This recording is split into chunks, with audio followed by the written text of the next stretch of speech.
प्यारे विद्यार्थियों, अगर आप लोग 10 में हो, अगर आप लोग 12 में हो, आपको ट्रांसलेशन में बहुत ज्यादा दिक्कत हो रही है ना मेरे भाई, मैं आपको गारंटी के साथ दावा कर सकता हूं, अगर आप लोग इस वीडियो को अंत तक देख लेते हो तो आपके ट्रांसलेशन काफी हद तक सही हो जाएंगे और आप लोग बोर्ड एग्जाम में अच्छे से कर ले जाओगे। और मेरे भाई 2026 में इस तरह के वाक्य, इस तरह के पैराग्राफ आपके बोर्ड एग्जाम में पक्का फिक्स है, ये आपके बोर्ड एग्जाम में देखने को मिलेगा। मैं 10 की भी बात कर रहा हूं, 12 की बात कर रहा हूं, चाहे जिस बोर्ड से आप लोग देख रहे हो, लेकिन मैं एक बात आपको गारंटी के साथ दावा कर सकता हूं, जितने आसान शब्दों में मैं समझा दूंगा और जिस स्टाइल में मैं समझाऊंगा, अगर आप लोग अंत तक समझ गए तो मेरे भाई आप तो पक्का कर ले जाओगे।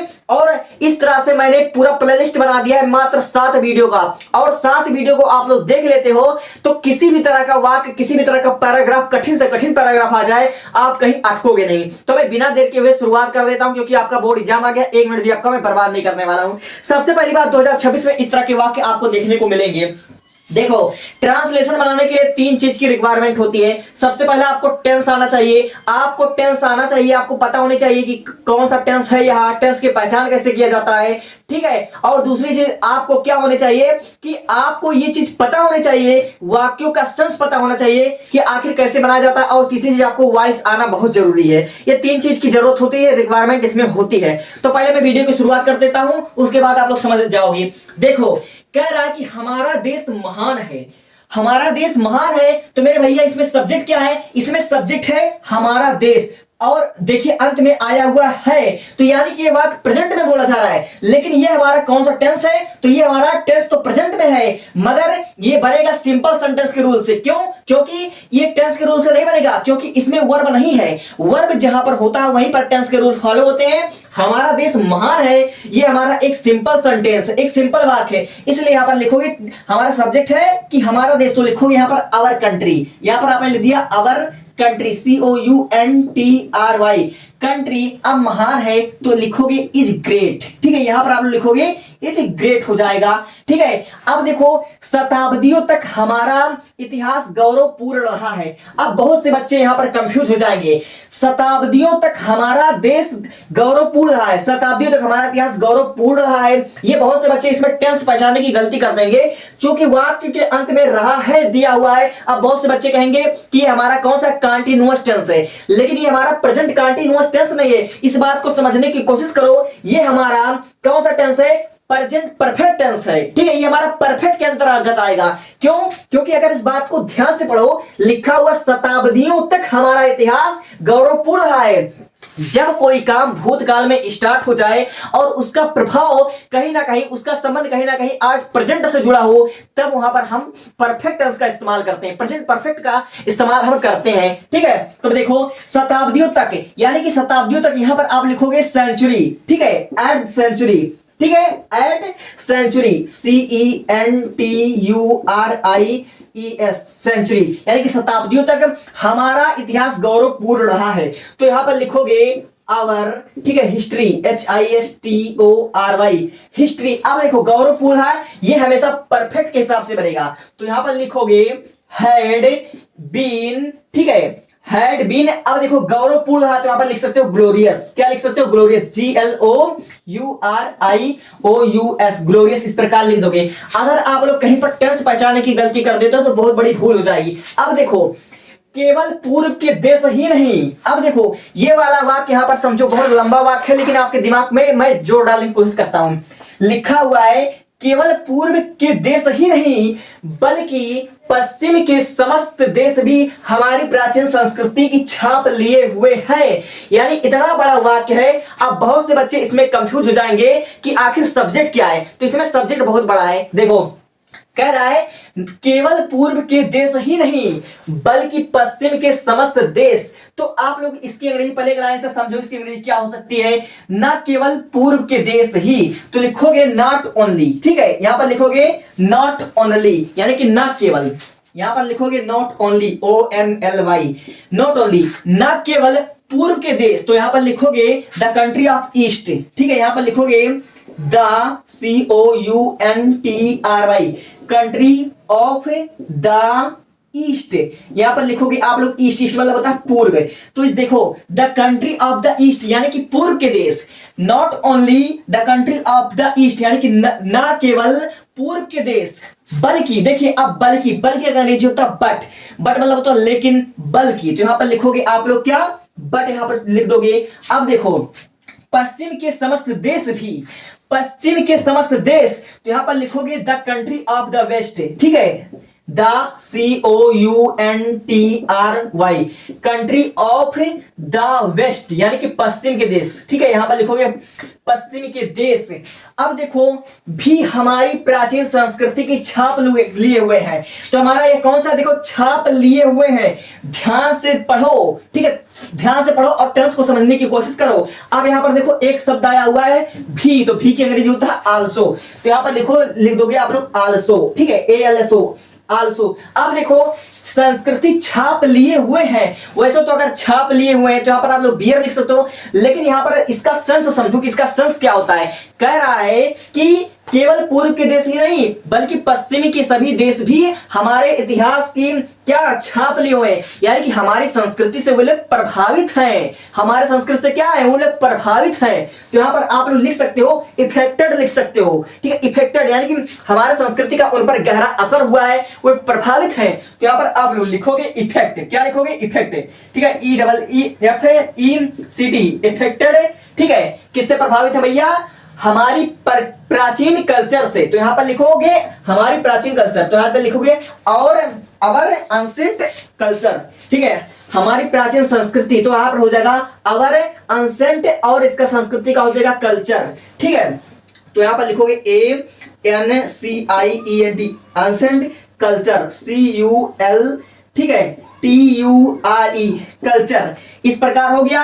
अब देखो हमारे दर्शन, ठीक है, और साहित्य ने पश्चिमी जीवन धारा को काफी प्रभावित किया है, देखो काफी प्रभावित किया है। अब बहुत से बच्चे यहां पर, ठीक है, कंफ्यूज तो नहीं होंगे, हाँ आसान लाइन है, इसको नहीं कंफ्यूज हो जाएंगे।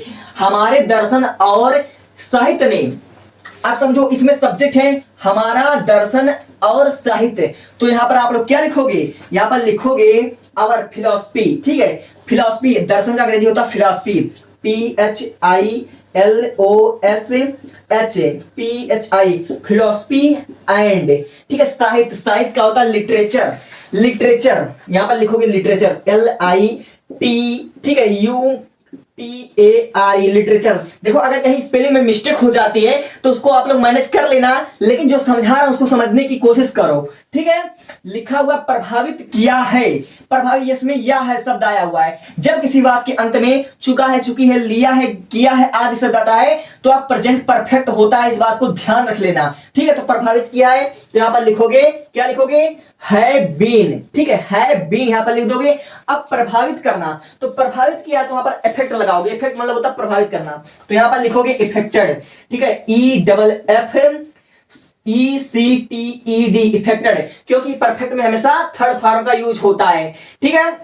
किसको प्रभावित किया भाई, पश्चिमी जीवन धारा को, पश्चिमी जीवन धारा को, तो यहां पर लिखोगे द वेस्टर्न, ठीक है, वेस्टर्न लाइफ स्टाइल लिख सकते हो, ठीक है, the life style of west, यहां पर लिखो जीवन धारा LIFE life STYLE life style of किसका, पश्चिमी, तो यहां पर लिख दोगे वेस्ट WEST वेस्ट, पश्चिमी जीवन धारा को, ठीक है, काफी प्रभावित किया है। अब देखो आज हम उन्नति की दौड़ में अग्रसर होने का प्रयास कर रहे हैं, ठीक है, आज हम उन्नति की दौड़ में अग्रसर होने का प्रयास कर रहे हैं, ठीक है, कर रहे हैं। कौन सा टेंस है भैया, पहचान लो, टेंस की पहचान करना सीख लो, बहुत इजी काम है, कंटीन्यूअस टेंस प्रेजेंट में है, ठीक है। तो आज, तो यहां पर लिख दो टुडे, TODAY, टुडे यानी कि आज।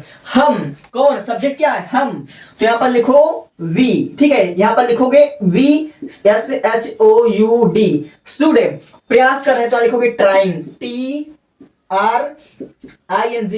ट्राइंग, ठीक है, ट्राइंग। आप क्या कर रहे हैं, प्रयास कर रहे हैं, कहां, अग्रसर होने का, तो लिखोगे फॉर, ठीक है, मूव फॉरवर्ड, FORWERD, फॉरवर्ड, कहां पर, उन्नति की दौड़ में, ठीक है, अग्रसर होने का, तो द रेस ऑफ प्रोग्रेस, ठीक है, क्या लिखोगे, द रेस, ठीक, उन्नति की दौड़ में, the RASE race of progress, PROGRESS,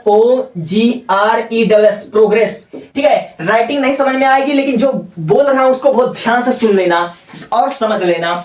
अब देखो कहां तक हम लोगों ने बना दिया, वहां तक बना दिया। अब देखो हम सब का कर्तव्य है, देखो यहां पर समझो लिखा हुआ है हम सब, सबका कर्तव्य है। अब देखो अगर ये लिखा होता कि हमारा कर्तव्य है तो केवल वी सब्जेक्ट का प्रयोग करते, लेकिन लिखा हुआ हम सबका, यानी कि यहां पर देखो हम सबका ये है हमारा सब्जेक्ट, लेकिन यहां पर इट का प्रयोग छुपा हुआ है, यहां पर इट का प्रयोग छुपा हुआ है। तो यहां पर देखो कौन सा टेंस है शब्द आया, तो प्रेजेंट टेंस है, तो यहां पर लिखोगे इट, ठीक है, यहां पर लिखोगे इट इज, ठीक है, duty of, it is our duty नहीं लिखोगे, इट इज आवर ड्यूटी नहीं लिखोगे, it is all of the, ठीक है, यहां पर लिखोगे आप लोग DUTY ड्यूटी, ठीक है, ऑल ऑफ अस, हाँ ऑल ऑफ अस लिखोगे, ALL ऑल ऑफ अस लिखोगे, क्योंकि हम सब का ड्यूटी है, ना केवल हमारा, हम सब का कर्तव्य है। देखो हम सब का लिखा हुआ है और हम सब का अंग्रेजी क्या होता है, ऑल ऑफ अस, ठीक है, इस प्रकार आपको क्या करना है, लिख देना है, ठीक है। अब देखो आगे हम लोग क्या करेंगे, की, तो की का अंग्रेजी के लिए हम दैट लगाते हैं, लेकिन यहां पर अस लिखा तो अस के साथ हम टू लगाएंगे, यहां पर हम दैट नहीं बल्कि टू लगाएंगे, तो यहां लिख दोगे टू, ठीक है। अब देखो हम देश की सेवा में सब कुछ न्यौछावर कर दें, अब देखो सब कुछ न्यौछावर कर दें, हम देश की सेवा में सब कुछ न्यौछावर कर दें। आप लोग ध्यान से देखते रहो, समझने का प्रयत्न करो।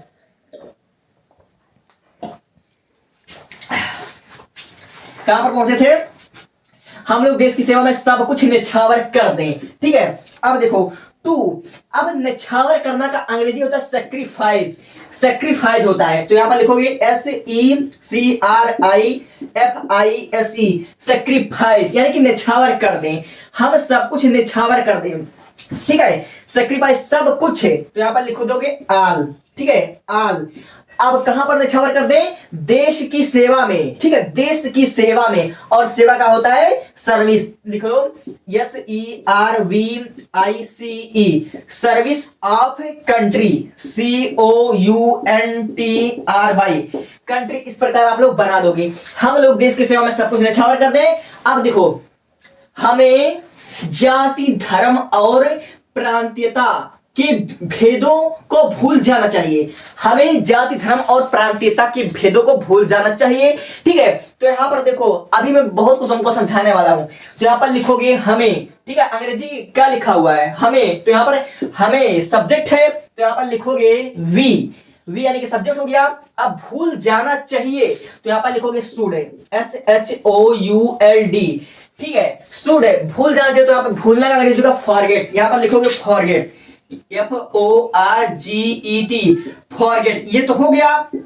अब देखो जाति, हमें जाति धर्म और प्रांतीयता के भेदों को भूल जाना चाहिए। अब देखो भेदों का लिखा हुआ है, तो भेद यहां पर लिख दोगे टाइप, यहां पर देखो टाइप यहां पर लिखोगे फॉरगेट, ठीक है, TYPE, टाइप ऑफ। अब जाति का अंग्रेजी होता है कास्ट, CASTE, कास्ट। और धर्म का अंग्रेजी होता है रिलीजियस, RELIGION, रिलीजन लिख दोगे। अब देखो एंड, ठीक है, एंड यहां पर लिख दोगे। अब देखो मैं तुमको एक चीज समझाना चाहता हूं कि एग्जाम में अगर तुमको कोई ऐसा वर्ड दिख जाए, अगर ऐसा कोई शब्द दिख जाए जिसका तुमको अंग्रेजी नहीं पता होता है, तब ऐसे हालत में तुमको करना यह है, मान लीजिए कि मुझे प्रांतीयता का अंग्रेजी नहीं पता है और आपको बोर्ड एग्जाम में अगर कोई शब्द ऐसा देखने को मिल जाता है जिसका आपको अंग्रेजी नहीं पता हुआ है, तो जैसे आप लोग मैसेज टाइप करते हो तो मैसेज में सब कुछ क्या अंग्रेजी में लिखते हो, नहीं, तो सेम यही वर्ड उसको इंग्लिश में लिख देना। जैसे प्रांतीयता, ठीक है, प्रांतीयता, प्रांतीयता इसका तो मुझे लगता है इसका अंग्रेजी शायद वही होगा, जैसे कि किसी का होता नहीं है प्रांतीयता की हमारी सभ्यता है, कल्चर भी इसको मान लेते हैं, ठीक है, कल्चर भी मान सकते हैं, यहां पर आप लोग तो कल्चर लिखो, या फिर अगर आपको न समझ में आए तो आप लोग सेम यही उतार दो, ठीक है, प्रांतीयता, ठीक है, PRANTYTA, प्रांतीयता, इसको आप लोग ऐसे लिख दीजिएगा, ठीक है। अब देखो हमें याद रखना चाहिए, हमें याद रखना चाहिए, तो इसका देखो अंग्रेजी कैसे बनेगा, इसका अंग्रेजी बनेगा वी शुड, SHOULD, शुड, याद रखने का होता है रिमेंबर, REMEMBER, रिमेंबर, हमें याद रखना चाहिए की, यहाँ पर देखो की अंग्रेजी हो जाएगा दैट, ठीक है, दैट यहाँ पर लगा दोगे। यदि हमारे देश की उन्नति होगी, देखो यदि हमारे देश की उन्नति होगी तो इसका देखो होगी शब्द आया हुआ है यहाँ पर, तो भैया टेंस की पहचान कर लो, ये फ्यूचर में है, ठीक है। तो की अंग्रेजी हमने लिख दिया। अब देखो यदि, तो यहाँ पर लिखोगे आप लोग इफ, इफ मतलब होता है यदि हमारे देश की उन्नति होगी तो लिखोगे आवर कंट्री, आवर COU, ठीक है, CO यहाँ पर रहेगा UNTRY, कंट्री। प्रोग्रेस यहाँ पर लिखोगे विल, ठीक है, विल लिख दोगे, प्रोग्रेस PROGRESS, ठीक है, प्रोग्रेस। इफ है यानी कि जब हमारा देश उन्नति होगा तो हमारा भविष्य उज्जवल होगा। तो इफ के साथ कभी भी इसकी तो की अंग्रेजी नहीं लिखते हैं, ठीक है, इफ के साथ कभी भी देन की अंग्रेजी नहीं लगाते हैं। तो क्या करोगे, सेम यही लिख दोगे कि हमारा भविष्य भी शानदार होगा। तो यहाँ पर लिखोगे our future, our future FUTURE, our future. अब देखो यहाँ पर भी अंग्रेजी आया हुआ है, तो आवर फ्यूचर ये भी हमारा किसमें है, उसमें ये फ्यूचर में है, ठीक है। तो आवर फ्यूचर विल, ठीक है, यहाँ पर विल आल्सो लिख दोगे। यहाँ पर क्या लिखोगे आप लोग, यहाँ पर आप लोग लिखोगे विल, ठीक है, आल्सो ALSO, आल्सो। अब देखो शानदार होगा, शानदार का आप लोग लिख सकते हो ब्राइट, BRIGHT, ब्राइट। तो इस प्रकार आपको टेंस की पहचान कर लेना है, वाक्यों के सेंस को समझना है, और जिस वर्ड का आपको वो ना समझ में आए कि इसका मीनिंग क्या होगा, सेम टू सेम मैसेज की भांति आपको टाइप कर देना है, बात खत्म। तो ऐसे ट्रांसलेशन बनते हैं। और चूंकि ये जल्दबाजी थी, बहुत रात को मैं बना रहा हूं ये वीडियो, और इसके बहुत ही शानदार वीडियो मैंने 7 टाइप की वीडियो बना दिया है। अगर 7 टाइप में से किसी भी पैराग्राफ आपको देखने को मिल जाए बोर्ड में, तो आप लोग अच्छे से कर ले जाओगे। Thank you.